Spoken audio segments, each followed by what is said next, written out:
selling churros with Triplets after 6 years, and he was shocked by a secret she had been hiding, one that would change their lives forever. John Baker was driving past a traffic light when something in the square on his left made his heart freeze. It felt like time stopped in a single instant. "Stop the car now," he ordered, his voice dry and urgent. The driver hit the brakes. John's eyes locked onto a small churro cart painted red and white. Without another word, he opened the door and stepped out. He walked slowly, like someone approaching a ghost. The closer he got, the harder his heart pounded, stirring memories he thought he had buried long ago. Behind the churro cart, a woman moved with steady, experienced hands. For a moment, time stood still. John froze. It was her, Zoe Cooper, his ex-wife. The woman he hadn't seen in 6 years. Zoe looked at him with an unreadable expression. Part surprise, part challenge. No tears, no sign of weakness, just that same firm look he remembered from their fights years ago when she always had the last word. But there was something more. Next to the cart, playing with bits of dough and laughing, were 3 boys about 5 years old. Dark hair, light brown eyes, the same mischievous smile he saw every morning in the mirror. John felt the air leave his lungs. The boys looked exactly like him. Zoe caught his stare and crossed her arms. Her voice was firm, with a sharp touch of irony. "Do you want it with dulce de leche or with regret?" He stood there, frozen.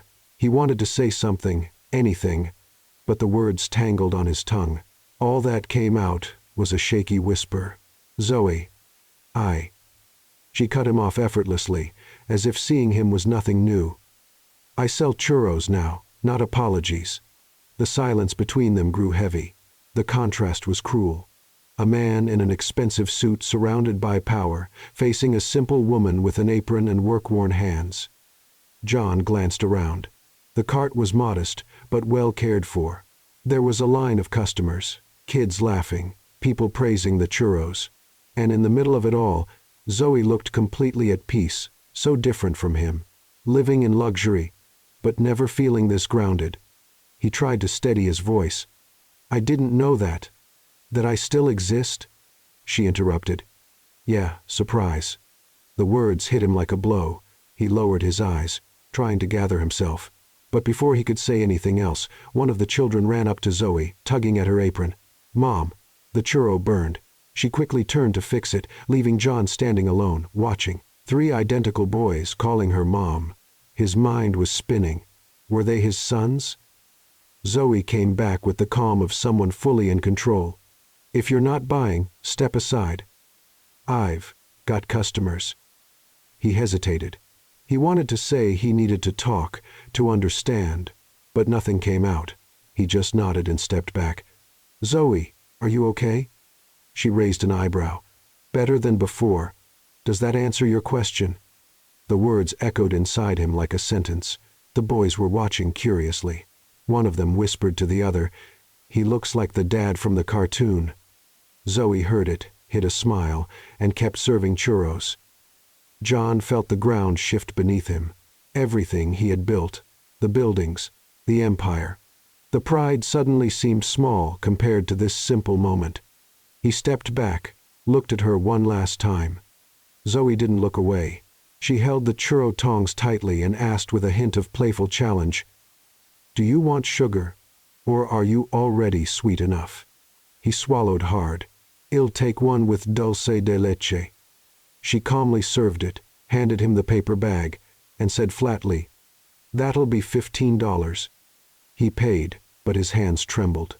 The dulce de leche dripped down the side of the bag, and the heat of the churro burned hotter than expected. Zoe turned to the next customer, ending the moment as if he were just another person in line. John stood there, not knowing what to do. He took a bite, but the taste, once a symbol of happiness, now had a bitter edge. Each memory hit like a punch. The arguments, the promises, the day he walked away, leaving her with tearful eyes and a broken heart. He looked one last time at the boys playing on the sidewalk, tossing bits of dough at each other and laughing. And then he noticed something that completely disarmed him. One of them had the same dimple on his cheek as him. John's heart tightened. He turned, got into the car, and took a deep breath before starting the engine. The reflection in the rearview mirror showed Zoe serving another customer, completely calm, as if that encounter had meant nothing. But for him, that moment changed everything. As the car drove through the streets of Los Angeles, the taste of the churro still lingered in his mouth. Sweet, warm, and painfully familiar. And for the first time in a long while, John Baker felt the weight of regret. The man who conquered the world realized he might have lost the only place he truly belonged. Night fell over Los Angeles, but John Baker couldn't close his eyes. Lying on the king-size bed in his luxurious apartment, he stared at the ceiling as if all the answers he needed were written there. The silence in the room was suffocating, broken only by the distant sound of city traffic. He turned to one side, then the other, but nothing helped. The image of Zoe behind that churro cart kept returning like a stubborn ghost. And the boys, those 3 identical little boys with light eyes and mischievous smiles, were they really his sons? He closed his eyes, and this time the memories rushed in like a storm. 7 years ago, everything was different. He and Zoe worked together at a small bakery called Sweet Dreams, right in the heart of Venice Beach. The place was modest, with only 6 tables and a glass counter full of homemade sweets. Zoe made the best cupcakes in the area, and he handled deliveries and the cash register. They were happy, at least he thought they were. He remembered the mornings when they arrived early to open the shop, still holding hands. Zoe would hum while preparing the batter, and he would sneak pieces of chocolate just to make her pretend to be mad. But then came the offer. An investor gave John the chance to enter the real estate market. It was risky, demanded total dedication, and meant leaving the bakery behind. Zoe begged him not to go. She said they had enough, that they were happy, that money wasn't everything. He disagreed. The argument was ugly. Harsh words were spoken, and in the heat of the moment, John threw in her face that he was tired of living a small life. Zoe answered that she preferred a small life filled with love over a big one with no meaning. He slammed the door and never came back. John opened his eyes, feeling the weight of that memory. He got out of bed, walked to the window, and looked down at the glowing city below. He had built everything he dreamed of. Buildings, contracts, millions, but he had never again tasted a cupcake made by Zoe. Now, seeing her again, he realized something that hurt more than regret itself. She had built her own life without him, without his help, without needing anything he could offer, and she seemed happy. While John wrestled with his memories in his empty apartment, on the other side of the city, Zoe Cooper sat in the small living room of her house, holding a cup of hot tea. In front of her was her best friend, Claire Thompson, a woman with curly red hair and contagious energy. Claire watched Zoe with a concerned look. So, he just showed up out of nowhere. Zoe took a sip of tea and shrugged as if the topic didn't matter. He showed up, bought a churro, left. End of story. Claire raised an eyebrow. Zoe, you're talking about the man who left you pregnant and disappeared. That's not exactly a regular churro purchase. Zoe let out a short laugh without humor. Technically, he didn't know I was pregnant. I found out after he left. And you never told him for what? Zoe lifted her cup as if making a toast. Not every millionaire buys a conscience, Claire. Money fixes a lot of things, but character isn't for sale. Claire shook her head but couldn't hide a smile. You and your punchlines. Zoe shrugged, but her firm tone started to crack. He chose success. I chose the boys. We both made our choices. And now he's back. Has not back, Zoe corrected quickly. He just showed up. That's different. Claire crossed her arms. Zoe, he saw the boys. 3 little boys who look exactly like him. Do you really think he's just going to ignore that? Zoe stayed silent. She looked at the cup in her hands, and for a moment the sarcasm gave way to something more fragile. A flash of pain crossed her eyes, but she blinked quickly, pushing away a stubborn tear. I don't know, Claire, and honestly, I don't want to know. But they both knew that was a lie. Claire sighed and changed the subject. And the boys, did they ask anything? Zoe smiled this time, genuinely. Ethan said the man looked like the dad from the cartoon. Mason asked if he was famous, and Liam, well, Liam just wanted to know if he was coming back to buy more churros. They both laughed, but Zoe's laugh had a bitter taste. Claire touched her friend's hand. You built a beautiful life, Zoe, with or without him. The boys are amazing. You are strong.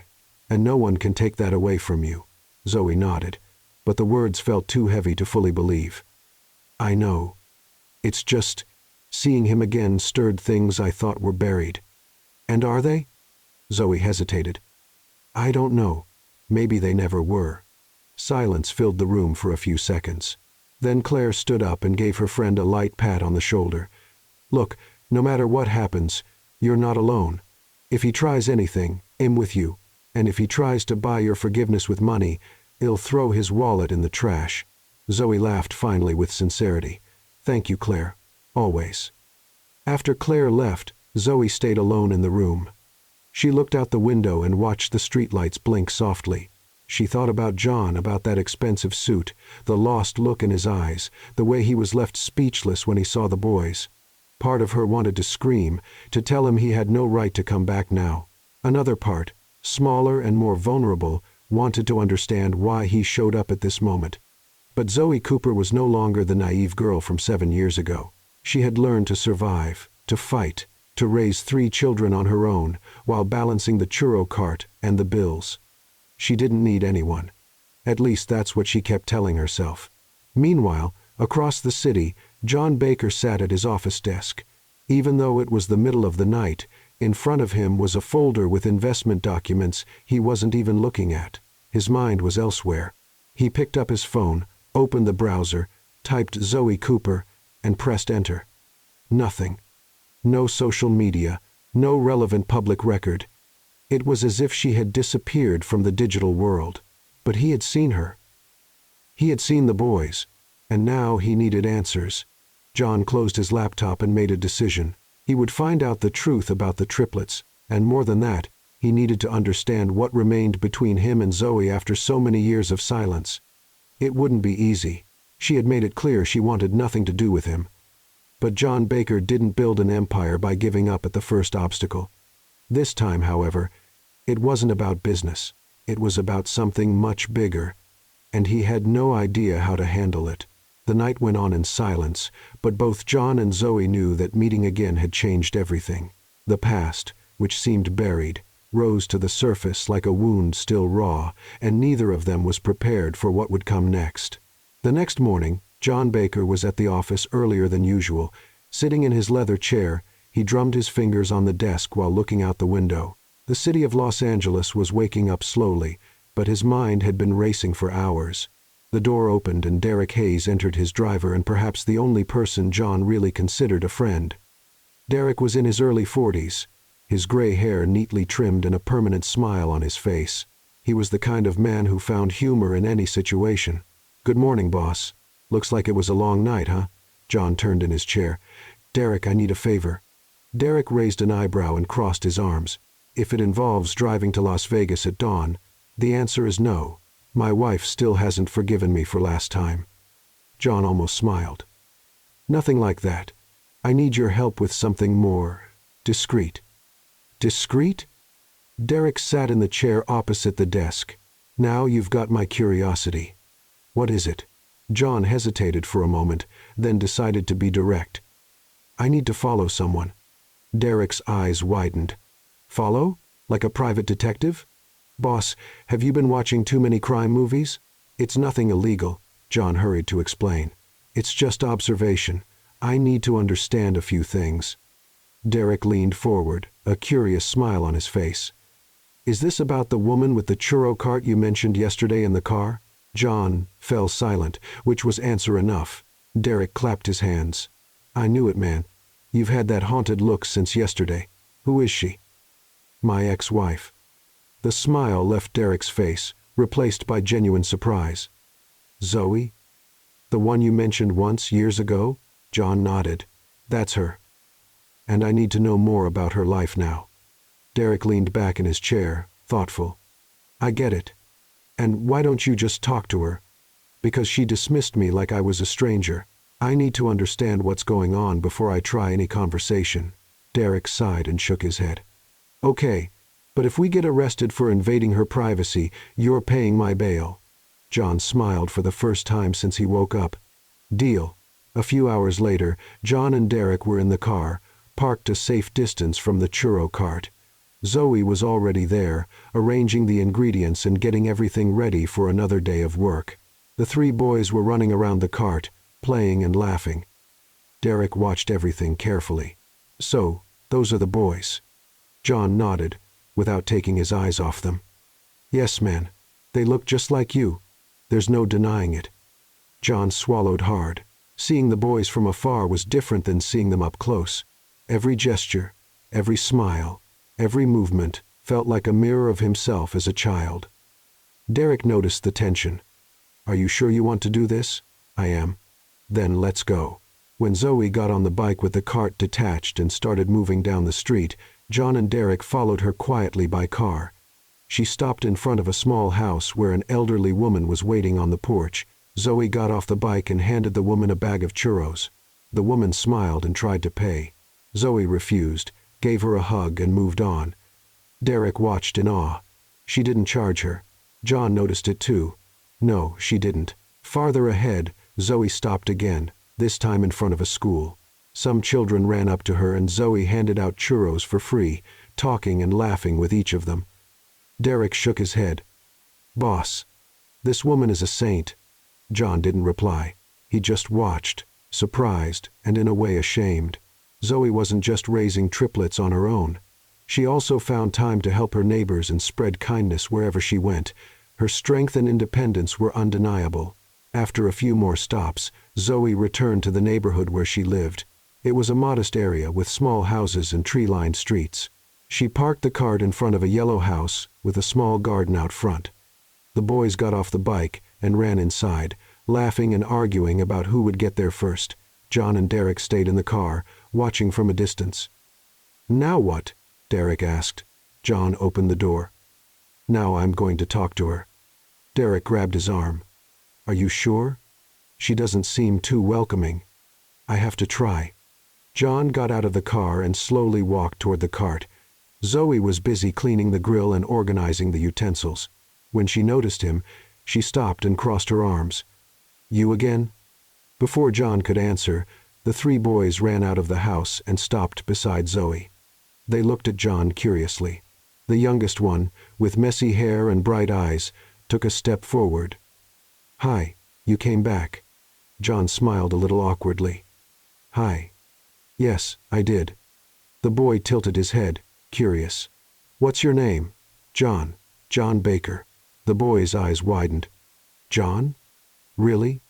Really? Why?" The boy looked at his brothers and then back at John. "Are you famous?" John frowned, confused. "Famous? Not exactly. Why do you think that?" The boy shrugged. "Because Mom talks a lot about some guy named John." The silence that followed was deafening. John felt the ground disappear under his feet. His legs went weak. Zoe turned red and quickly pulled the boys back. "Ethan. Inside." "But Mom, now." The three boys ran back inside, laughing among themselves. Zoe stood still, looking at John with a mix of irritation and embarrassment. John tried to say something, but nothing came out. Derek, watching from afar, murmured to himself, "Looks like the past came back with interest and emotional correction, boss." Zoe, still red, crossed her arms and lifted her chin. "What do you want, John?" He took a deep breath. "I want to talk." "Really? Talk about what? About everything? About the boys? About us?" Zoe laughed, but without humor. "There is no us, John. You took care of that 7 years ago. I know, and you have every right to hate me. But please, give me a chance to explain." Zoe stared at him for a long moment. There was anger there, but also exhaustion and maybe a touch of curiosity. "Explain what? That you left me to become a millionaire? That you chose money over me? That you never looked back?" Each word was a knife. John knew he deserved it. "I made a mistake, Zoe. A big one. But please, let me try to fix it." Zoe was silent. Then, surprisingly, she let out a bitter laugh. "Fix it, John? You don't fix 7 years of absence with one conversation. That's not how it works. I know, but I can try." She shook her head and turned away. Go away, John. Zoe, go away. John stood there for a few more seconds, watching her clean the cart with sharp, angry movements. He knew insisting now would be useless. He went back to the car where Derek waited with a sympathetic look. So? John got in and closed the door. She doesn't want to talk. Derek started the engine. It's not like you were expecting anything different, right? John looked out the window, watching Zoe disappear from view. No, but I had to try. Derek drove in silence for a few minutes before speaking. You know you're not going to give up, right? John gave a small smile. No, I'm not. So, what are you going to do? John thought for a moment. I'm going to talk to her. Not as a businessman, as a man. As someone who made the biggest mistake of his life and wants a chance to make it right. Derek shook his head. Good luck, boss. You're going to need it. John knew Derek was right. Winning Zoe back wouldn't be easy. It might even be impossible, but he had to try because for the first time in years, he realized everything he built meant nothing without her. The next day, John woke up with a determination he hadn't felt in years. He didn't have a perfect plan, only the certainty that he needed to talk to Zoe, really talk this time. Derek drove him to her neighborhood in the middle of the afternoon when things at the cart usually slowed down. When they arrived, Zoe was organizing the utensils at the cart. She noticed the black car parked across the street and lifted her eyes. The moment she saw John getting out, her expression changed instantly. She dropped the dish towel and crossed her arms, watching him approach with hesitant steps. Seriously? Zoe shot before he even got close. Now you want to play detective? John stopped a few feet away. Zoe, let me guess. She cut him off with a sarcastic smile. You were just passing by again? What a coincidence, right? It's like all of Los Angeles fits into the path of your fancy car. Derek, still inside the vehicle, muttered to himself. This woman doesn't spare anyone. John took a deep breath, trying to stay calm. I just want to understand. Zoe. She let out a short, ironic laugh. Understand. You never wanted to understand, John. You always wanted to win. The blow hit hard. John felt the weight of those words, but he didn't step back. I know I was an idiot. I know I made terrible choices. But please give me a chance to what? Zoe stepped closer, her eyes shining with anger. To fix it? To make up for 7 years of absence with one nice conversation? That's not how it works, John. He lowered his head for a moment, searching for the right words. I know that's not how it works, but at least let me try. Zoe stared at him for a long moment. There was anger in her eyes, but also something deeper, something she was trying to hide. You want to try? Then tell me one thing. Why now? Why show up after 7 years? John hesitated. I didn't plan to show up. I saw you by accident. By accident, Zoe repeated, shaking her head. Of course. And now that you saw me, you thought you could just walk back into my life like nothing happened. That's not it. Then what is it? John looked into her eyes, searching for a way to speak without making things worse. I saw the boys, Zoe, and I need to know if they're mine. She finished the sentence for him, her tone sharp. He nodded, not looking away. Zoe laughed, but it wasn't a happy laugh. And if they are, what are you going to do, suddenly become a father, show up with expensive toys and think that fixes everything? No. I just want to. Before he could finish, the door of the yellow house opened, and the 3 boys came running out, arguing with each other. I saw it first, shouted Ethan, the boldest of the 3. Liar. I saw it first. Liam pushed his brother lightly. You two are annoying, Mason, the quietest, crossed his arms and stayed behind. Zoe turned to them with a stern look. Boys, what did I say about fighting? They stopped immediately and looked at their mom with exaggerated innocence. Sorry, Mom, they said together. Then noticed John's presence. Ethan was the first to recognize him. Hey, it's the man from yesterday. John smiled awkwardly. Hi, guys. The boys came closer, curious, ignoring the tension between the adults. You came back? Liam said, excited. I did. Mason, the most observant, studied John closely. Do you like Shiros? John blinked, surprised by the question. I do. Why? Because if you like them, you should try Mom's. They're the best in the world. Ethan and Liam nodded immediately.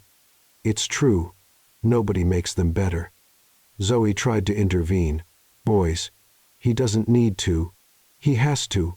Mom. Ethan was already pulling John by the hand toward the cart. Come on. Come on. John let himself be dragged, unable to resist the boys' enthusiasm. Zoe rolled her eyes but didn't stop them.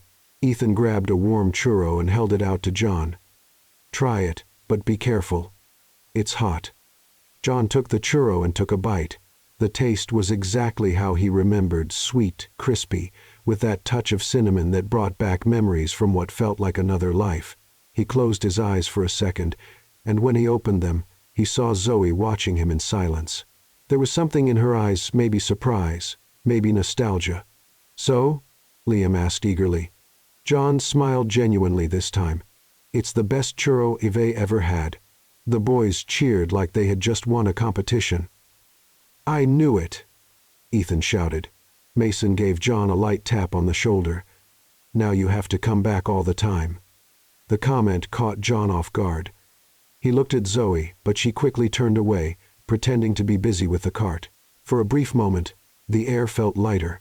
The boys kept chatting excitedly, telling stories about school and how they helped their mom make the churros. John listened closely, smiling at their contagious energy. Zoe watched from a distance, and for the first time since John had reappeared, she felt something different. It wasn't forgiveness. It wasn't acceptance, but it was something, a spark of what once existed between them, a warmth that time hadn't completely erased, even surrounded by pain and resentment. But before the moment could last, Zoe straightened up and clapped her hands. All right, boys. That's enough bothering John. Go inside and do your homework. Ah, Mom. No. Ah, Mom. Homework now. The three obeyed reluctantly, but not before waving at John. Bye, John. Come back soon. He waved back, feeling a tightness in his chest. When they were alone again, the air shifted. Zoe straightened her back and crossed her arms, returning to her guarded stance. Look, John, I understand that you're curious. I get that you want answers, but here I'm the one in charge. This is my life, my kids, my routine. And I'm not just going to let you in because you suddenly showed up. John nodded, knowing there was no point in arguing. I understand. I hope so. She took a step back, making it clear the conversation was over. Now, if you could leave, I'd appreciate it. I've got work to do. John stood there for a few more seconds, torn between his wounded pride and growing regret.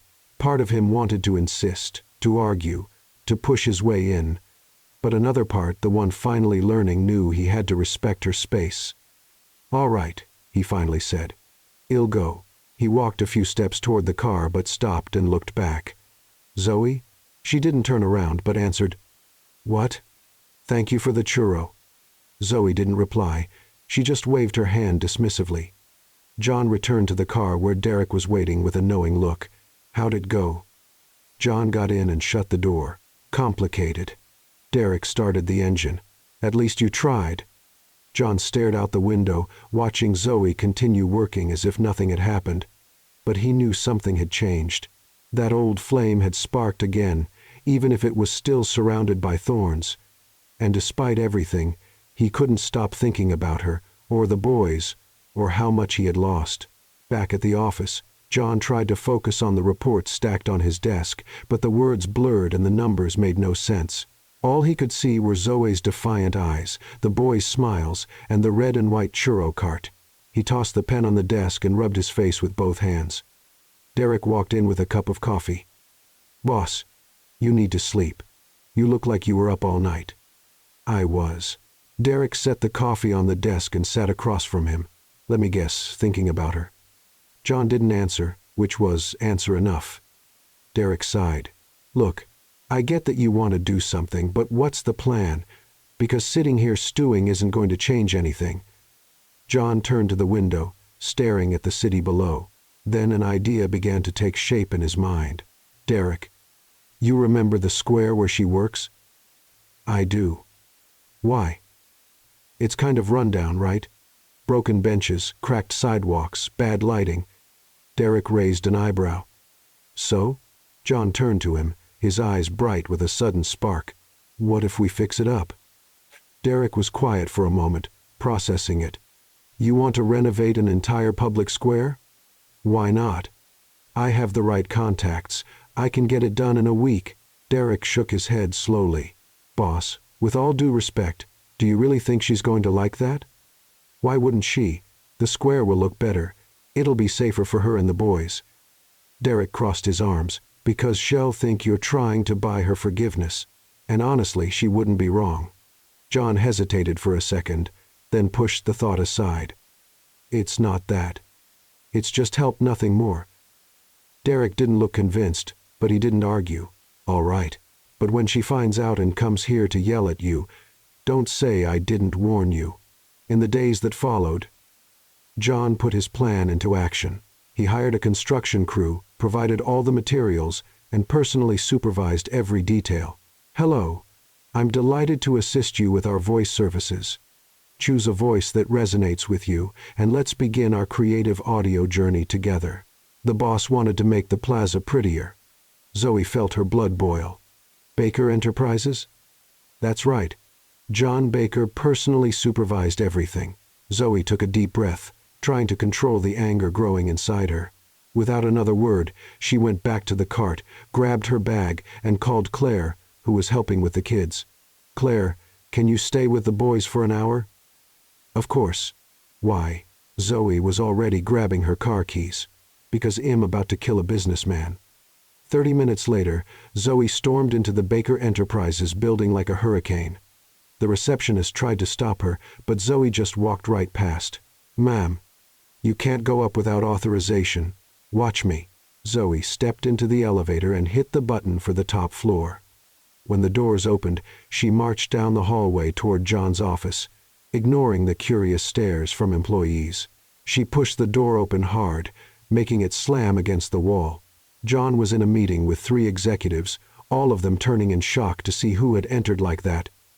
Zoe pointed her finger straight at him. You with me. Now. John went pale. Zoe, I'm in a meeting. I don't care if you're negotiating world peace. Get out of that chair and come here. The executives glanced at each other, unsure of what to do. Derek, leaning against the wall, muttered under his breath. I warned you. John stood up, trying to keep his composure. Everyone, let's take a 15-minute break. The executives quickly left, relieved to escape the situation. Derek was the last to leave, closing the door behind him after giving John a good luck look. Zoe crossed her arms and glared at John with a mix of fury and disappointment.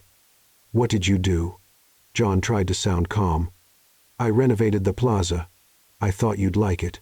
Like it? Zoe laughed, but there was no humor in the sound. You thought I'd like being treated like charity? It wasn't charity. It was just what? A good deed? A way to ease your conscience? John took a step forward. Zoe, I just wanted to help. Help? She stepped closer too, still pointing her finger at him. You want to help? Then respect me. I don't need your charity, John. I need respect. Her voice echoed through the room. John stayed silent, not knowing what to say. Zoe continued, relentless. You think that because you have money, you can fix everything? You think you can just walk back into my life, fix up a plaza, and that will erase 7 years of absence? That's not it. Then what is it? John hesitated. I just wanted to do something good for you. Zoe shook her head in disbelief. You don't get it, do you? You never did. I don't need you to do something good for me. I need you to see me, to respect me, to understand that I built my life without you. John lowered his head. I know. You know? Zoe let out a bitter laugh. No, John, you don't know. Because if you did, you wouldn't have done this. She took another step toward him, and her words came out like a final verdict. Money fixes plazas, not hearts. The silence that followed was crushing. John felt every word like a punch. She was right. He had tried to use what he had, money and influence, to make up for what he lacked. Humility and understanding. Zoe turned to leave, but before opening the door she looked back. Let me give you some advice, John. If you really want to be part of my life or the boys, you'll have to learn it's not about what you can buy, it's about who you can be." With that, she walked out, slamming the door behind her. John stood there in the middle of the room, alone. Slowly, he sat down in the chair and buried his head in his hands. A few minutes later, Derek quietly stepped back in. "So, was it as bad as I imagined?" John didn't respond. He just kept looking at the door where Zoe had left. Derek walked closer and placed a hand on his friend's shoulder. "Look, boss, I know you wanted to do the right thing, but maybe what's right isn't exactly what you think it is." John slowly nodded. For the first time in his life, he realized that all his success, all his money, all his power, meant nothing if he didn't know how to use it the right way. Helping wasn't about paying for renovations. Helping was about being present. And for the first time, John Baker began to understand the true meaning of humility. In the days that followed, John kept his distance. He didn't go back to the plaza, didn't try to reach out. He just watched from afar, thinking about everything Zoe had said. Derek noticed the change but didn't say a word. Meanwhile, Ethan, Mason, and Liam had become obsessed with the churro man as they started calling John. They talked about him all the time, asking questions that made Zoe uneasy. "Mom, why doesn't John come back anymore?" Ethan asked one afternoon while they were helping make the dough. Zoe rolled her eyes. "Because he has more important things to do, more important than churros." Mason looked genuinely offended. "Much more important, sweetheart." Liam, the most observant of the three, tilted his head. "But he seems to like you, Mom." Zoe almost dropped the bowl. "What? Where did you get that from?" "The way he looks at you," Liam answered like it was obvious. "Just like the prince looks at the princess in the movie." Zoe let out a nervous laugh. "You watch too many cartoons." The boys exchanged knowing looks but didn't say anything else, at least not in front of her. The next day, the plaza was busier than usual. Zoe served customers while the boys played nearby, always under her watchful eye. But in a brief moment of distraction, when she turned to grab more sugar, Liam disappeared. It only took a few minutes for Zoe to notice. "Ethan, where's Liam?" Ethan and Mason looked around, confused. "He was just here." Zoe's heart pounded. She dropped everything and began to search, shouting her son's name. "Liam! Liam, where are you?" The other two joined the search, calling for their brother. Panic grew inside her with each second. Across the plaza, John was driving by when he saw the commotion. He recognized Zoe right away. She was clearly desperate. He told Derek to stop and got out of the car quickly. That's when he heard a quiet sob coming from behind one of the newly planted trees. He approached and found Liam curled up, tears streaming down his face. Hey, it's okay." John knelt beside the boy. "What happened?" Liam sniffled. "I got lost. I can't find Mom. Your mom's looking for you. Come on, I'll take you to her." John picked the boy up. Liam clung to him like a lifeline. When they reached the cart, Zoe saw them and ran toward them. "Liam!" John set the boy down and Zoe pulled him into a tight hug, covering his face with kisses. "Don't ever do that again. Do you hear me? Never again." Liam cried but nodded. "I'm sorry, Mom." Zoe lifted her eyes and saw John standing there quietly watching. For a moment, the anger she felt was replaced by something else, gratitude. "Thank you," she said, her voice still shaky. John nodded. "You're welcome. I'm just glad he's okay." The boys rushed to hug their brother. Ethan looked up at John with admiration. "You're like a superhero." John laughed. "Not exactly." "Yes, you are," Mason insisted. "You saved Liam." Zoe shook her head, but a small smile slipped through. John noticed and felt something warm in his chest. From that day on, the boys began treating John like he was part of their lives, and without anyone realizing it, they started plotting. The next afternoon, John showed up at the plaza. Zoe saw him approaching and crossed her arms. "Let me guess you came to buy churros." "Actually, yes." She raised an eyebrow but served him anyway. When the boys saw him, they ran straight to the cart. "John, you came back." "I did. I came for more of those amazing churros." Ethan nudged Mason, who winked back. "Hello. I'm delighted to assist you with our voice services. Choose a voice that resonates with you, and let's begin our creative audio journey together." John waited, curious to hear what she would say. "Has not what, Mom?" Ethan nudged. Zoe sighed. "He doesn't live nearby. He has better things to do." John took a step forward. "Actually, I'd love to have dinner with you if it's not a problem." The boys cheered like they had just won the lottery. Zoe looked at John with a mix of irritation and resignation. "You know they're going to ask you a million questions, right?" "I'm ready." She shook her head but couldn't hide the small smile that tried to appear. That night, John had dinner with Zoe and the boys in the small yellow house. The table was filled with laughter, stories, and churros, because according to the boys, every meal was better with churros. The boys did exactly what Zoe had warned. They bombarded John with questions about work, about cars, about why he wore a tie. John answered everything with patience and good humor. At one point, Ethan grabbed some sugar and drew a heart on the table. Mason and Liam laughed, trying to hide it. Zoe noticed but pretended not to. John saw it too and smiled to himself. When the night ended, the boys were already dozing off on the couch. Zoe carried them to their room one by one while John waited in the living room. When she came back, she found him looking at the photos on the wall, pictures of the boys, happy moments, a life built with love and effort. "You did an amazing job with them," John said sincerely. Zoe crossed her arms, but her tone was softer now. "Thank you.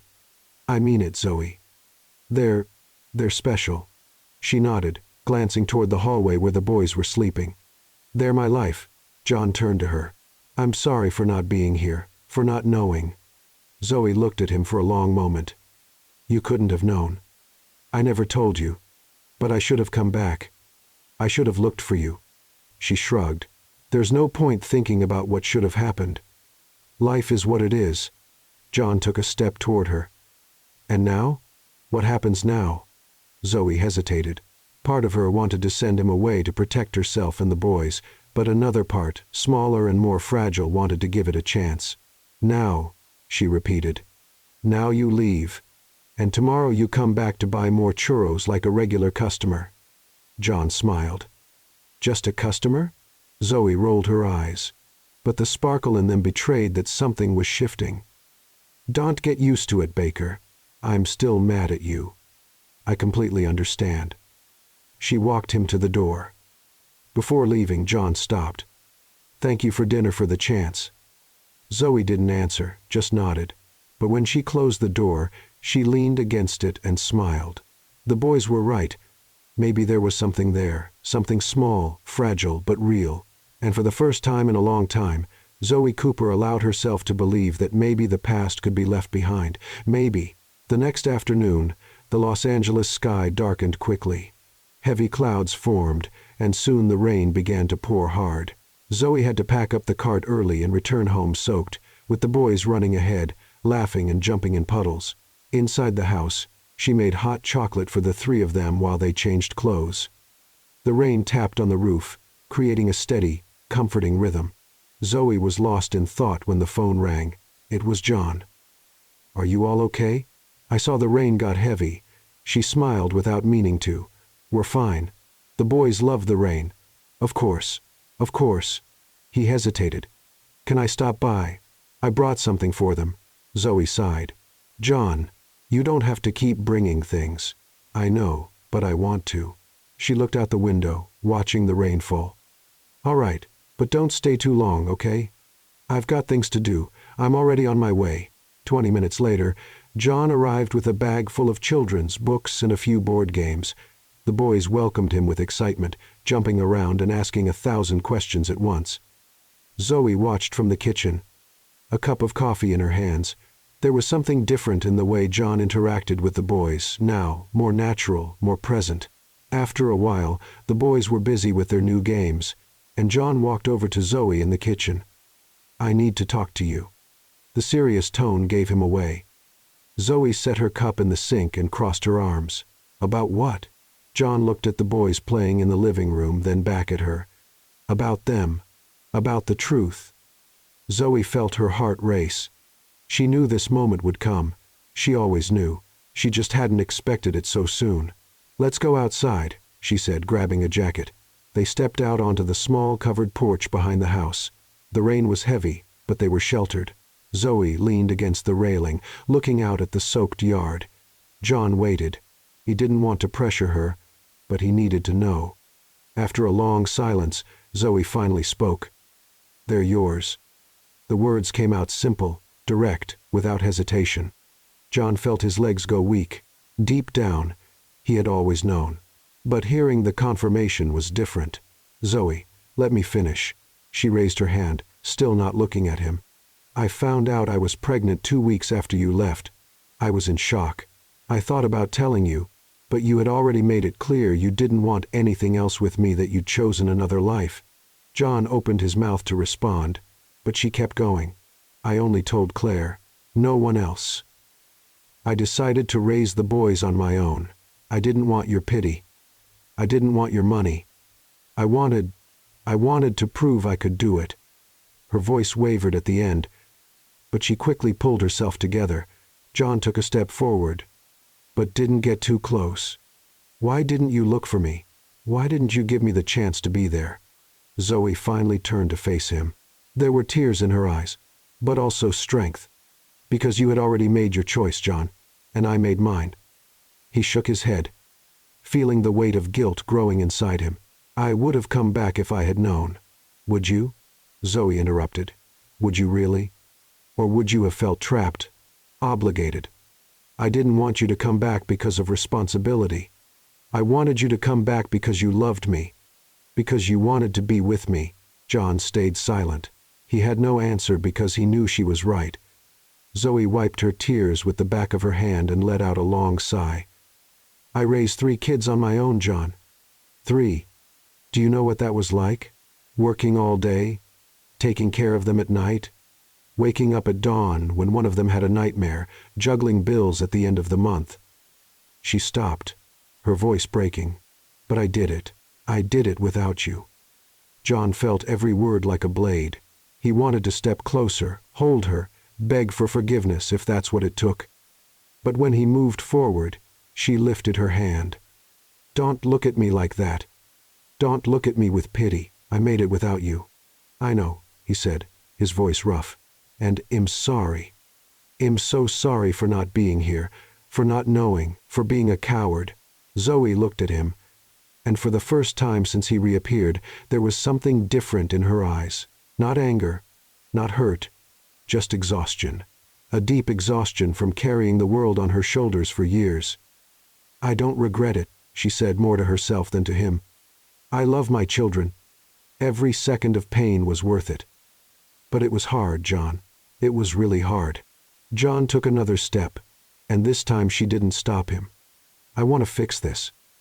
I want to be present. I want to be the father they deserve. And I want—" He hesitated. "I want to try again with you." Zoe shook her head, but there was no anger now, only tiredness. "It's not that simple. I know, but I want to try. Let me prove I've changed." She looked at him for a long moment, trying to see if he was being honest, or just saying what she wanted to hear. "You ran away from what really mattered, John. You ran from me, from what we had. You chose money, success, power, and now you want to come back because you found out you have kids. It's not just because of the boys," he said, his voice steady. "It's because of you. It's always been you. I was just too stupid to realize it." Zoe let out a humorless laugh. "You really were." "I was," he admitted. "But I'm not anymore. Or at least I'm trying not to be." She crossed her arms, shielding herself. "And what do you want from me, John? You want me to forget everything? Pretend the last 7 years never happened? No. I want you to give me a chance to prove I can be better, that I can be the man you deserve, the man the boys deserve." Zoe stayed silent, looking out at the rain. The conversation had been raw, full of painful truths that needed to be said. She didn't know if she was ready to forgive him. She didn't know if she ever would be. But she knew he was trying, and maybe that was enough for now. "I'm not going to make this easy for you," she said at last. "If you want to be part of our lives, you're going to have to prove it, not with money, not with gifts, with presence. John nodded. I understand. And the boys, they'll need to know the truth. That you're their father. When the time is right, I'll be ready. Zoe looked at him, and for the first time, she saw something beyond the arrogant businessman who left years ago. She saw a broken man full of regret, willing to change. She didn't know if it was enough, but it was a start. Then prove it, she said simply. John nodded, feeling the weight of that challenge, but he was ready. For the first time in years, he knew exactly what he needed to do. It wouldn't be easy winning Zoe back, earning the boys' trust, proving he wasn't the man who once ran away from what truly mattered. But he would do it.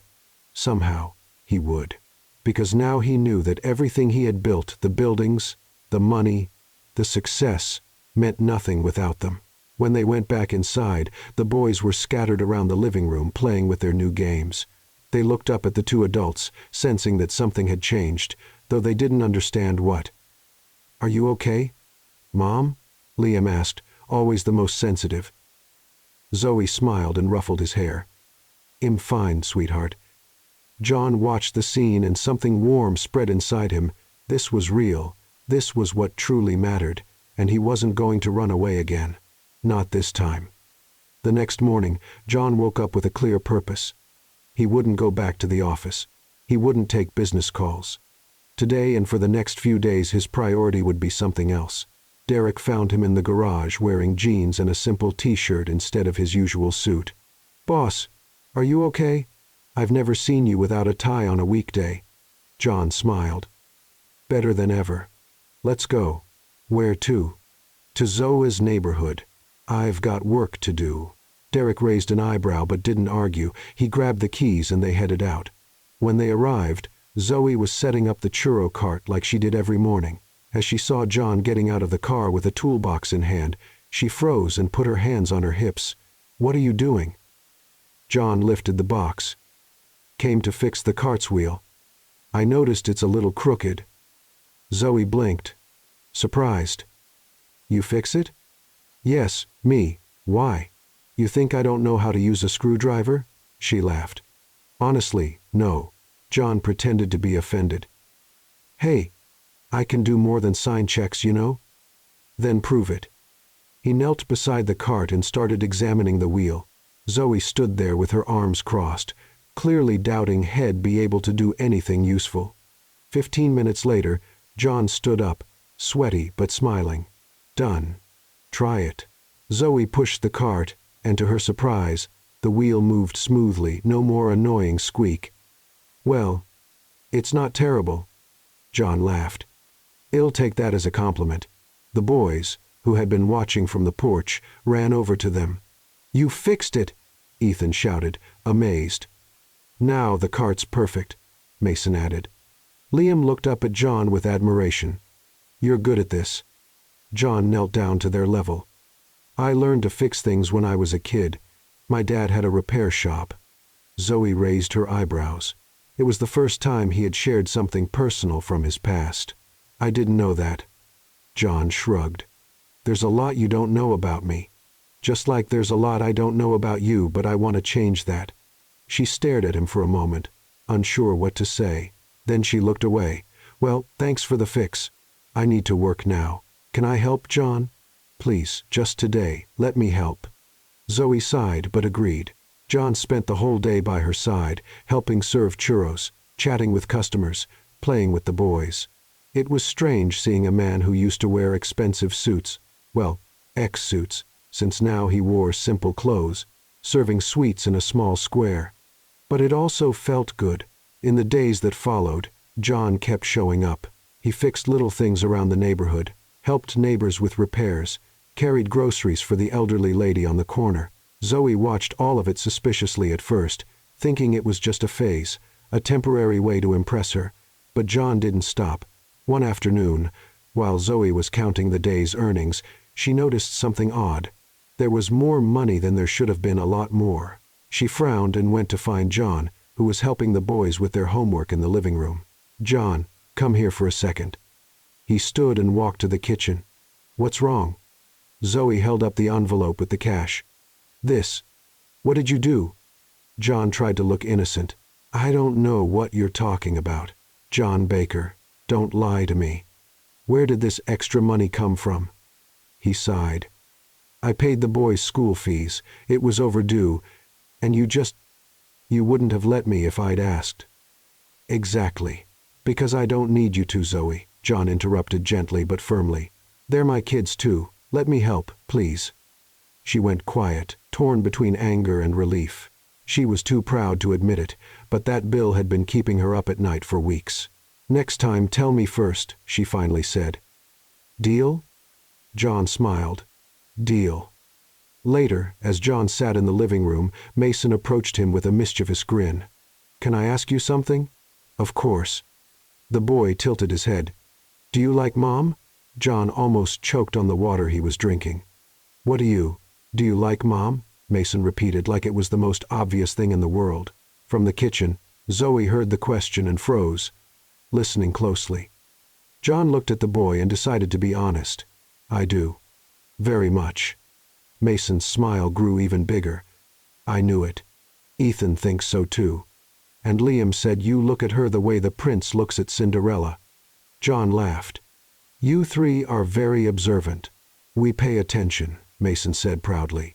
"So, are you going to marry her?" This time it was Zoe who nearly dropped the plate she was washing. John took a deep breath. "Well, that depends on her." Mason nodded, satisfied, and went back to play with his brothers. John looked toward the kitchen and saw Zoe pretending she hadn't heard anything, but her cheeks were flushed. He smiled to himself. That night, after the boys were asleep, Zoe and John sat on the porch, looking up at the stars. There was a quiet, comfortable silence between them, something they hadn't felt in a very long time. "You've changed," Zoe said, breaking the silence. John turned to her. "For the better, I hope." "Yes," she hesitated. "I don't know if I'm ready to trust you completely yet, but it's better. That's something already." She gave him a small smile. "Yes, it is." John was about to say something when his phone rang. He looked at the screen and saw it was his mother. He ignored the call. "Aren't you going to answer?" Zoe asked. "It's not important." The phone rang again and again until John, annoyed, finally answered. "Hello." His mother's voice came through loud enough for Zoe to hear. "John, I need to talk to you now." "Mom, I'm busy." "Busy with that woman?" "John, you're making a fool of yourself. Everyone's talking." John closed his eyes, trying to stay calm. "Mom, it's not like that." "Of course it is. You abandoned the company. You're living in a poor neighborhood, taking care of children that aren't even Mom." John interrupted, his voice firm. "Stop now." There was silence on the other end. "I didn't abandon anything. I'm taking care of my family, and those children are my sons, your grandsons, John. And if you or anyone else in the family has a problem with that, then it's your problem, not mine." He hung up and looked at Zoe, who had been quietly watching the whole thing. "I'm sorry about that." She shook her head. "Your family doesn't approve." "No, but I don't care." Zoe studied him for a moment. "Are you sure? Because this could make things harder for you." John took a step toward her. "Zoe, for the first time in my life, I feel truly human. I'm not just a businessman. I'm not just a name on a building. I'm a father. He hesitated. "I'm someone who wants to be here with you, with them." Zoe felt something shift inside her chest. It wasn't full forgiveness, not yet, but it was close. "Okay," she said simply. John smiled, and in that moment, he knew he was on the right path. It wouldn't be easy, but for the first time, he was following his heart, and that made all the difference. A few days later, Zoe was setting up her cart for another workday when two men in uniform approached. One carried a clipboard, the other a camera. "Good morning, Zoe Cooper." She looked at them cautiously. "That's me. Can I help you?" The man with the clipboard showed his badge. "Los Angeles, Department of Public Health. We're doing a routine inspection of all street vendors in the area." Zoe's heart raced, but she kept her composure. "Of course. Go ahead." The inspectors began checking everything. They wrote notes on the clipboard, took pictures, asked questions. Zoe answered calmly, but inside she was nervous. After 15 minutes, the lead inspector turned to her with a serious expression. "Mrs. Cooper, we found some irregularities." Zoe felt her knees weaken. "What kind of irregularities?" "The cart doesn't have an updated health inspection certificate. There's no documentation for the ingredient sources. And the street vendor license expired 3 months ago. But I paid for the license, you paid the city fee, but you didn't renew the state license. They're different things." The other inspector handed her a piece of paper. "Here is the list of requirements. You have 15 days to get everything in order, or the cart will be confiscated." Zoe took the paper with shaking hands. She looked at the list and felt her world collapse. There were dozens of items, each with its own fee and paperwork. "How much will all of this cost?" The inspector calculated quickly. Between fees, certificates, and documentation, it'd say around $1,500, maybe $2,000. Zoe swallowed hard. That was almost everything she had saved in recent months. The inspectors left, and she stood there staring at the paper. Claire, who had watched everything from a distance, walked over. "Zoe, are you okay?" "No, I'm not." Claire glanced at the list. "Oh my God, that's a lot." "I know." Zoe sat on the nearest bench, feeling defeated. "I don't know if I can handle all this alone." Claire hesitated. "You could ask John for help." Zoe shook her head right now. "No, I'm not asking him for money. I'm not talking about money. I'm talking about help. He knows people. He knows how to deal with bureaucracy." "Claire, Zoe, put your pride aside for a second. This isn't about you. It's about protecting your livelihood, your work. Think about the boys." Zoe stayed quiet, knowing her friend was right. But the idea of asking John for help hurt more than it should. That night, after a lot of thinking, Zoe finally called him. Her voice was tired. "Zoe, it's so good to hear you. Are you okay?" "Not really. I need help." There was a short pause on the other end. "Whatever it is. Help." "What happened?" She told him about the inspection, the requirements, and the tight deadline. John listened in silence. "Tomorrow morning, I'll pick you up. We'll fix this together." Zoe felt a relief she didn't want to admit. "Thank you." The next morning, John arrived early. Zoe was ready, holding the list of requirements. The boys stayed with Claire. "Ready?" he asked. "Ready, but I should warn you it's going to be a long day." "I'm prepared." And long it was. They spent the entire day going from one public office to another, health department, city hall, state revenue. Every place had a huge line, unfriendly staff, and more paperwork than anyone should ever have to deal with. By the third line of the day, Zoe was about to lose her patience. "This is ridiculous. Why do we need 3 different stamps for the same thing?" John held back a laugh. "Bureaucracy. It's just a fancy word for legal torture." He laughed, and so did she, despite everything. At one of the counters, the clerk was particularly difficult. "This form is filled out incorrectly." Zoe looked at the paper. "Where?" "Here. You printed it in block letters. It has to be cursive." Zoe blinked, stunned. "You're joking, right?" "Those are the rules."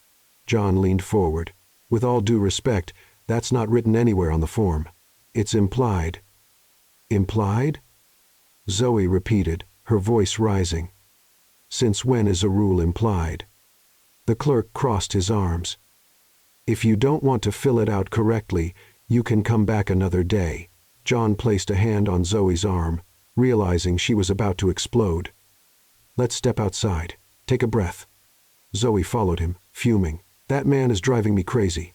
"I know, but losing your temper won't help." She glared at him. "So, what do you suggest?" John smiled. "Let me handle it." They went back to the counter, and John took over the conversation with calm patience and a diplomatic tone that even impressed Zoe. He convinced the clerk to accept the form. When they walked out, Zoe shook her head. "How did you do that?" "Years of negotiating with difficult people. You learn to pick your battles." She rolled her eyes but smiled. By the end of the day, after 7 hours of lines, documents, and setbacks, they finally got everything approved, every paper stamped, every fee paid, every requirement met. Zoe held the folder with all the documents like it was a treasure. "We did it," John smiled. "We did." She looked at him, and for the first time since Head reappeared in her life, she felt something different. It wasn't full forgiveness. It wasn't blind trust, but it was gratitude and maybe something more. "Thank you. Really. I couldn't have done this alone." "You could have," he said honestly. "But you didn't have to. Not anymore." Zoe hesitated, then stepped forward and hugged him quickly. It was a brief, almost awkward hug, but it meant everything. When she stepped back, her cheeks were red. "This time, you helped the right way." John smiled, feeling warmth spread through his chest. "Good to know." On the way back, they talked about everything and nothing. They laughed about the day's mishaps, complained about the clerks, and made plans to avoid future problems. It felt strange, but also good, natural, as if the years apart were slowly fading, replaced by something steadier. When they got to Zoe's house, the boys ran to meet them. "Mom, did you get it?" Zoe lifted the folder. "We got it." The three of them cheered as if they had just won the lottery. John watched with a smile on his face. Claire came closer. "So, how did it go?" Zoe looked at John, then back at her friend. "It was good. He was good." Claire smiled but didn't say anything. Later, when John was leaving, Zoe walked him to the car. "John." He turned. "Yes.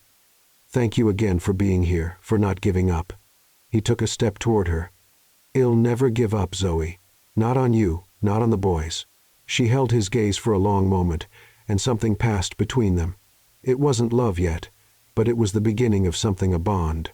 And, for the first time, Zoe allowed herself to believe that maybe, just maybe, the past could be left behind, and the future could be built together.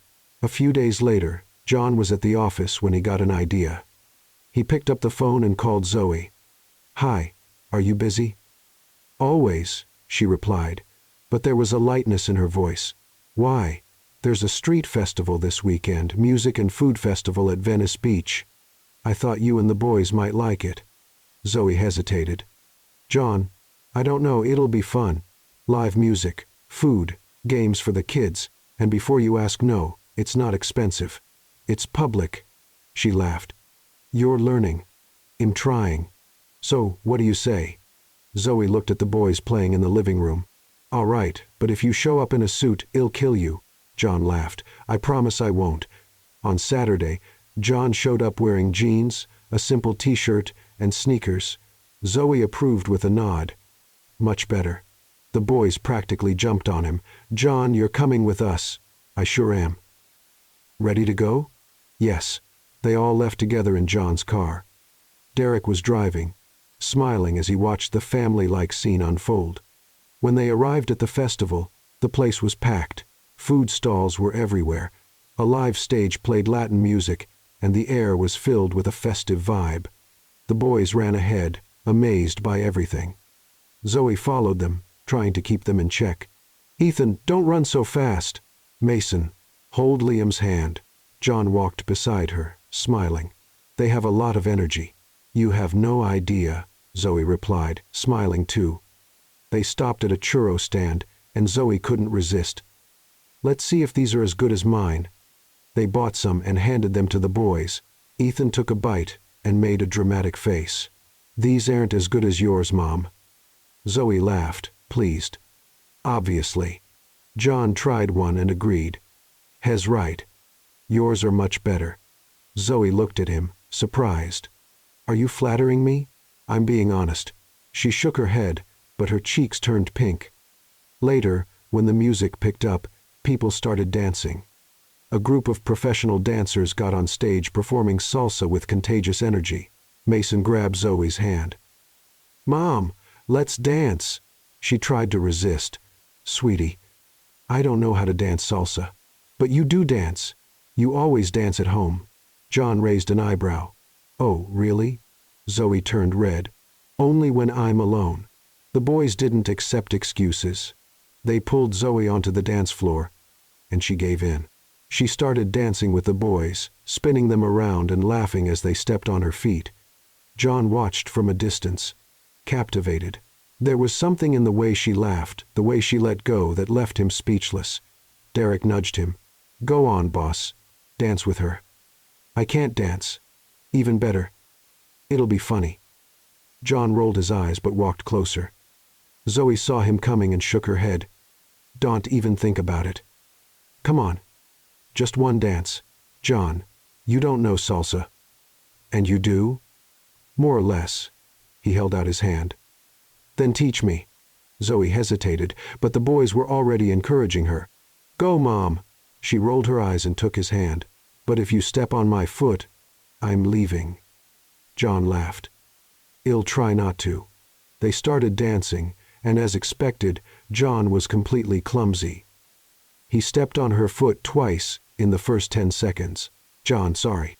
Zoe laughed, and despite his lack of coordination, they kept going. The boys danced around them, laughing and doing their own salsa moves.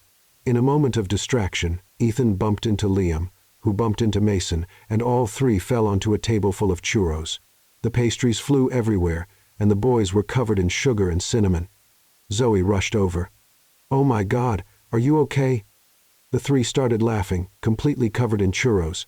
"We're covered in churros." John couldn't stop laughing. Zoe tried to stay serious, but she laughed too. "You're impossible." The owner of the stall came over, but instead of getting angry, he laughed too. "It's okay. It's okay. Accidents happen." John paid for the ruined churros and helped clean up the boys. Zoe shook her head, but was smiling.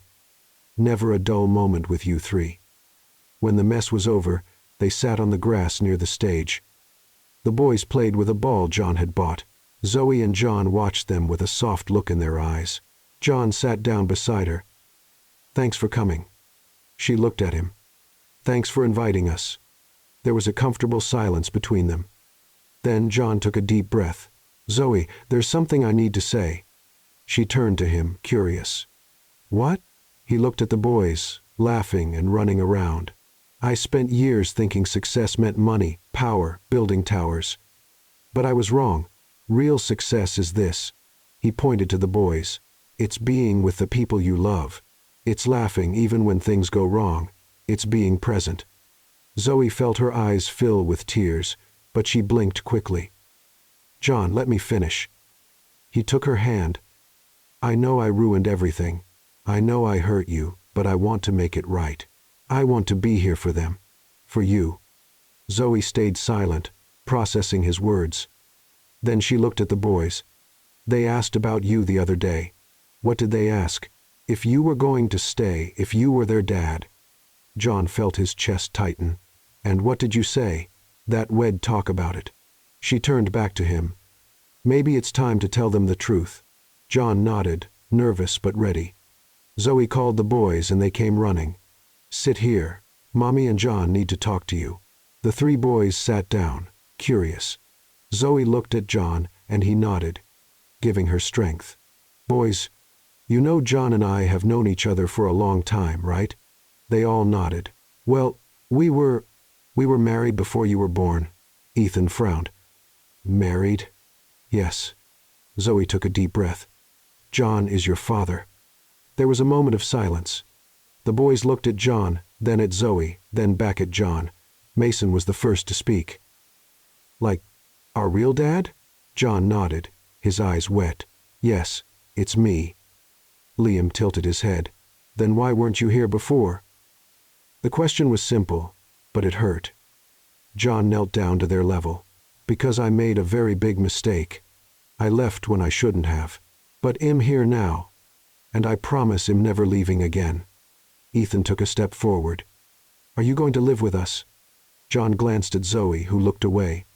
"That we'll talk about, but I'll always be around. Always." The boys exchanged looks. Then, to John's surprise, Ethan stepped forward and hugged him. Mason and Liam followed, and all three wrapped their arms around him tightly. John closed his eyes, feeling tears streaming down his face. Zoe was crying too, but she was smiling at the same time. When they pulled away, Mason asked softly, "Can I call you Dad?" John choked up. "Yes, please do." The three smiled and went back to playing as if that revelation had been the most natural thing in the world. John looked at Zoe, who wiped away her tears. "Thank you. They deserve to know." Later that night, the festival lights lit up in every color. Fireworks exploded in the sky, illuminating everything. The boys watched in awe. John and Zoe stood side by side, quietly observing. Slowly, John took her hand. Zoe looked down at their fingers intertwined. She didn't pull her hand away. He turned to her. "Can I try again?" Zoe looked at him. There was fear in her eyes, but also hope. "Try what?" "Us. You and me, a real family." She hesitated. Part of her wanted to say no to protect herself, to avoid more pain, but another part, stronger and braver, wanted to believe. "I don't know if I'm ready," she said honestly. "That's okay. I'll wait as long as it takes." Zoe looked at the boys, at the fireworks, at the man standing next to her, and for the first time in 7 years, she allowed herself to dream of a different future. A soft smile appeared on her face. "Okay, let's try." John smiled, and it felt like the whole world lit up. That night, under the festival lights and the glow of fireworks, something was reborn between them. It wasn't the perfect love they once had. It was something better. It was real, imperfect, honest. And for the first time they both believed that maybe, just maybe, love could have a second chance. Weeks later, John's routine had changed completely. He spent his mornings at the office, but his afternoons were dedicated to Zoe and the boys. He helped with the churro cart, took the kids to school, and had dinner with them almost every night. It was a different life, simpler, happier. But it wasn't without problems. One Tuesday morning, John arrived at the office and found Derek with a worried look. "Boss, we've got a problem." John took off his coat. "What kind of problem?" Derek handed him a tablet showing an online article.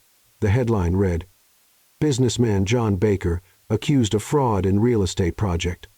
John felt his stomach twist. "What is this? An ex-business partner is accusing you of embezzling funds from a project 3 years ago." She gave an interview to a major newspaper. John quickly read the article. It was all lies. He had left that project because he suspected irregularities. Now he was being accused of being the one responsible. "This is ridiculous. I have documents that prove I'm innocent." "I know, but you know how the internet works. People believe first and check later." John ran his hand through his hair, frustrated. In just a few hours, the news had spread everywhere. His phone wouldn't stop ringing, clients canceling contracts, partners demanding explanations, the media asking for statements. It was a nightmare. Zoe saw the news while preparing churros. Claire called, worried. "Did you see?" "I saw." Zoe's voice was tense. "So, do you believe it?" Zoe stayed silent for a moment. 3 months ago, she would have believed it without hesitation. John was ambitious, obsessed with success. Of course it could have been true. But now, after seeing him with the boys, witnessing his change, feeling the sincerity in every gesture, "No," she said firmly, "I don't believe it." "Are you sure?" "Absolutely." That afternoon, a crew from a local TV station showed up at the square where Zoe worked. A reporter approached her with a microphone. "Mrs. Cooper, can we talk to you for a minute?" Zoe looked at the camera, cautious. "About what?" "About John Baker. We know you have a relationship with him, and we'd like your opinion on the accusations." Zoe hesitated. She could easily send the reporter away. She didn't owe anyone anything. But then she thought about John, about how much he had changed, about how hard he had been trying. "You can record," she said. The reporter turned on the camera and Zoe looked straight into the lens. "My name is Zoe Cooper, and yes, I know John Baker. I've known him for many years, and I can say with complete certainty that these accusations are lies." The reporter blinked, surprised by her directness. "How can you be so sure?" "Because I know him. I know the man he was and the man he's become. John Baker may have made mistakes in the past, but fraud, dishonesty, that's not who he is. But the evidence." "What evidence?" Zoe cut her off. One person accusing him with no proof, that's not evidence. That's slander. And honestly, you should be ashamed of spreading that without checking the facts first. The reporter opened her mouth, but Zoe kept going. John Baker is a good man. Hess a devoted father. And if someone's trying to destroy his reputation, it's because they have something to gain from it. Think about that before ruining someone's life. With that, she turned and went back to the churro cart, leaving the reporter speechless. The interview aired that same night. Within hours, it went viral. Zoe's honest words got people's attention. People began questioning the accusations. Journalists dug deeper and uncovered that John's ex-partner had a history of fraudulent lawsuits. In just 2 days, the narrative changed completely. John was publicly cleared, and the woman who accused him was exposed as the real criminal. John watched Zoe's interview at least 10 times. Each time, his chest tightened with emotion.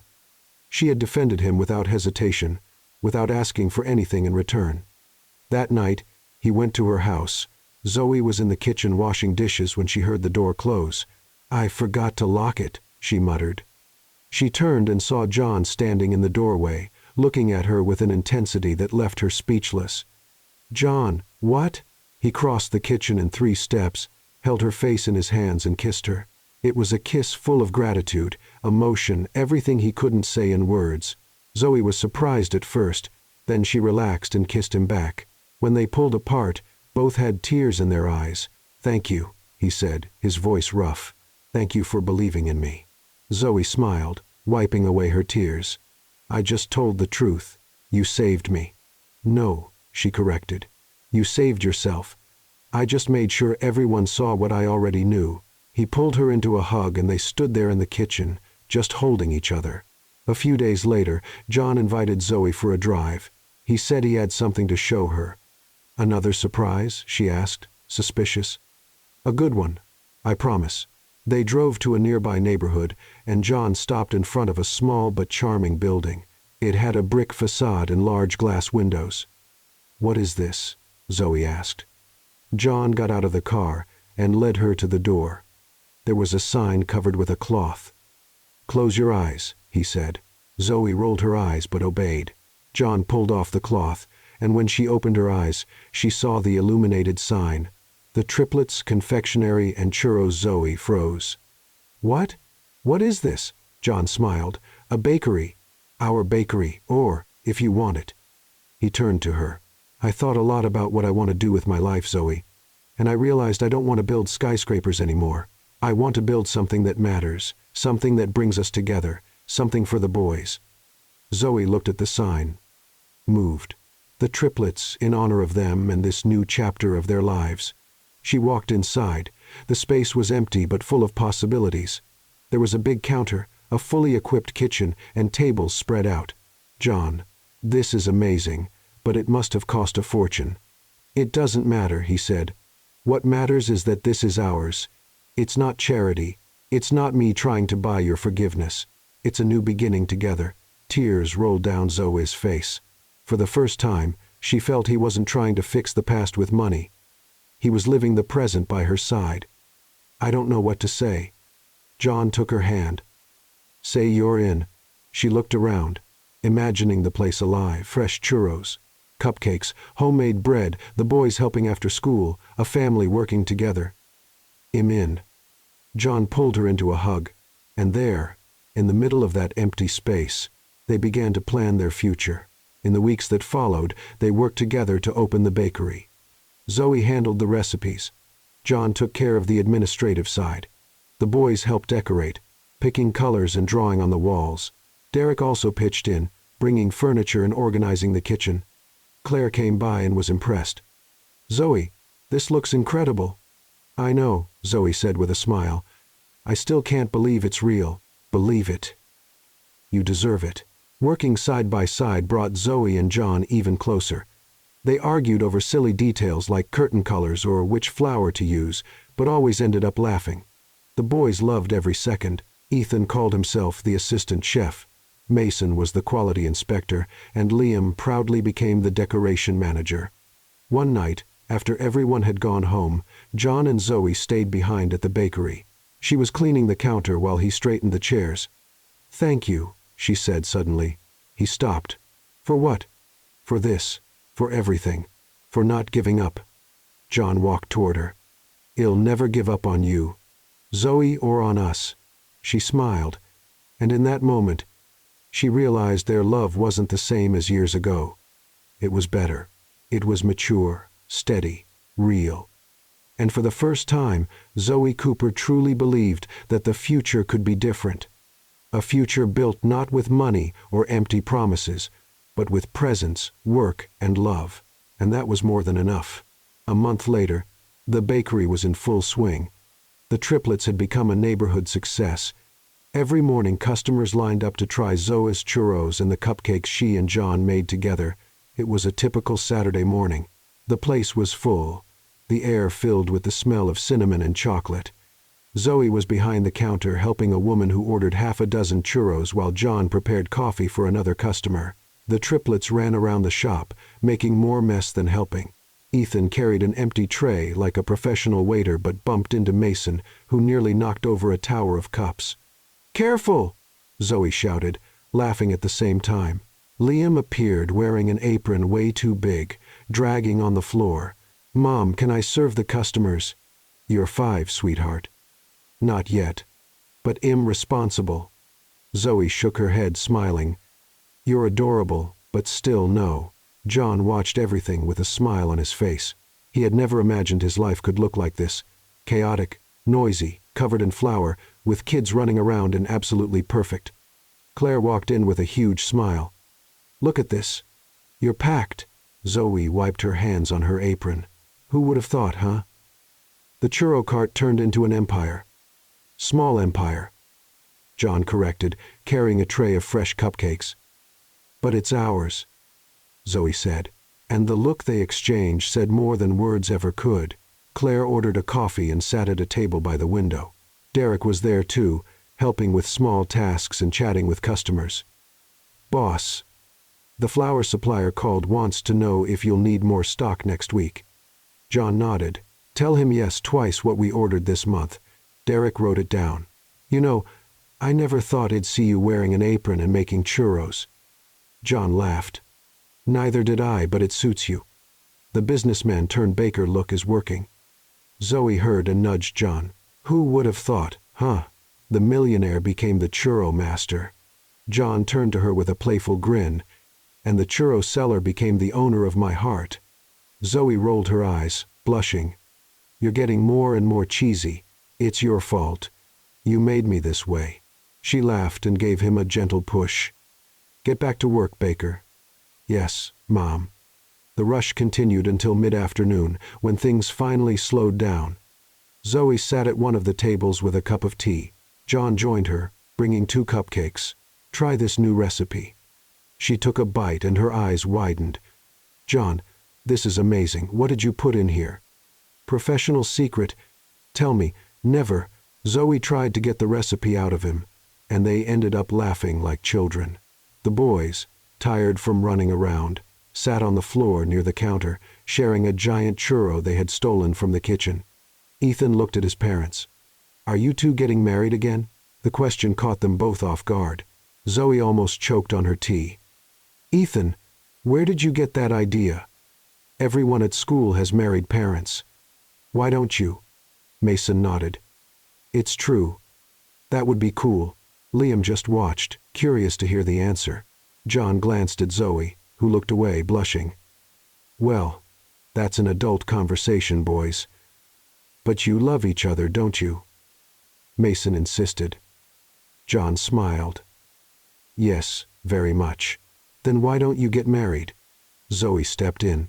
"Because marriage isn't just about love, it's about—" She hesitated. "It's complicated." "It doesn't seem complicated," Ethan said simply. "It seems easy." The 3 went back to playing, leaving the adults in silence. John looked at Zoe. "They have a point." She stared at him. "John, I'm not asking anything now. I'm just saying eventually, I'd love to marry you again. For real this time. The right way." Zoe felt her heart race. She didn't know if she was ready, but she couldn't deny the thought made her smile. Let's take it slow. Okay. Okay. At the end of the day, when the last customer left and Derek said goodbye, Zoe locked the door and turned to John. Let's take a walk. Of course.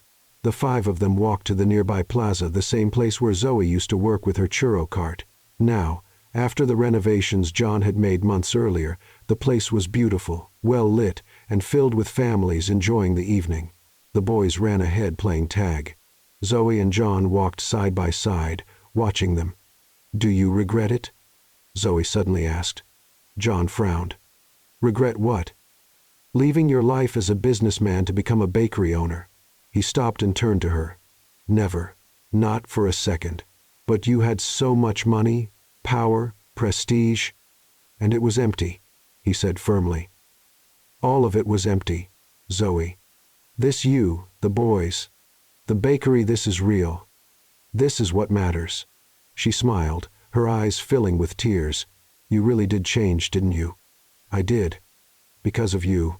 They kept walking, and John took her hand, interlacing their fingers. Zoe didn't pull away. They sat on one of the benches, watching the boys play. The sky was starting to darken, painting everything in orange and pink tones. You know what I've realized? Zoe said, breaking the silence. What? The past doesn't hurt anymore. Not the same way. John nodded. Same for me. I think we finally made peace with what happened and built something new. He squeezed her hand. Something better. Zoe leaned her head on his shoulder, and they sat there just watching the boys and the plaza around them. Ethan shouted from afar, Dad! Mom! Look what I found! He ran over with a flower in his hand, smiling. Mason and Liam ran behind him, each holding flowers they had picked from a flower bed. Boys! You can't pick the flowers, Zoe scolded them. But she was laughing. But they're for you, Liam said, holding out his. Zoe took the 3 flowers, pretending to be mad. You're impossible. But you love us, Mason said with a grin.